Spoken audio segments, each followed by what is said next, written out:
Hello everyone, তোমরা সবাই কেমন আছো? আমি আবারও চলে এসেছি তোমাদের সাথে একটা ছোট্ট মিনি ব্লগ শেয়ার করতে।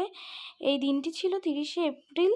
তো তোমরা সবাই জানো 30শে এপ্রিল দিনটি কেমন ওয়েদার ছিল। সেই ওয়েদারে আমরা বেরিয়ে পড়েছি সংগতির উদ্দেশ্যে। তো আমরা লোকেশনে গিয়ে দিদির কাছ থেকে শুনে নেব আগের দিনের কাজটা কেমন হয়েছে।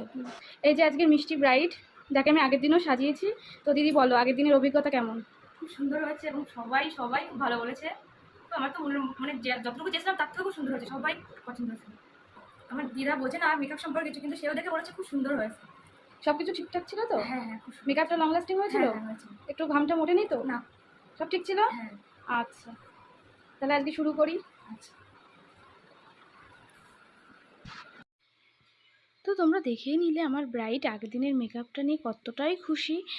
সে নিজের মতন করে আগের দিনের লুকটা আমাকে বলেছিল যে আমাকে একটু নিউডের ওপর আই মেকআপ করে দিও আর একটা গালে কলকা করে দিও, বাদবাকি তুমি তোমার মতন করে দিও। তো আমি সম্পূর্ণ আমার মতন করে দিয়েছি। দিদি যেগুলো বলেছিল সেগুলো মাথায় রেখে। তো তোমরা জানিও আগের দিনের লুকটা কেমন হয়েছে। আর আজকের লুকটা দিদি পুরোপুরি আমার উপর ছেড়ে দিয়েছিল। আর দিদি আমাকে বলেছিল আমার ফেসে যেটা মানাবে তুমি সেই মতো আমাকে করে দিও। তো আমি সেই মতো দিদির রিসেপশনের লুকটা করে দিয়েছিলাম।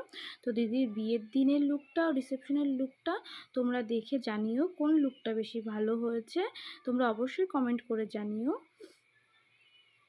দিদির রিসেপশনের লুকটায় আমি খুব বেশি একটা টাইম পাইনি, কারণ দিদির ভাত কাপড় অনেকটা লেটে হয়েছে। তো সেই মতো আমি যতটুকু টাইম পেয়েছি আমি নিজের মতো করে দিয়েছি। দিদির দুদিনের লুক নিয়ে খুবই খুশি ছিল। তো তোমরা তোমাদের টাইমটা একটু ম্যানেজ করো, দেখবে আমরা তোমাদের পছন্দের লুকটা তোমাদেরকে দিতে পারবো। এই ছিল দিদির ফাইনাল লুক। দিদি কিন্তু দুদিনই নন এসিতে সেরেছে। নন এসিতে সাজা সত্ত্বেও দিদির কিন্তু কোনো রকম ঘাম আসেনি বা ঘামে মেকআপ নষ্ট হয়নি। তো তোমরাও যদি এরকম একটা লুক পেতে চাও নিজের পছন্দের মতো, তো আমার সাথে কন্ট্যাক্ট করো।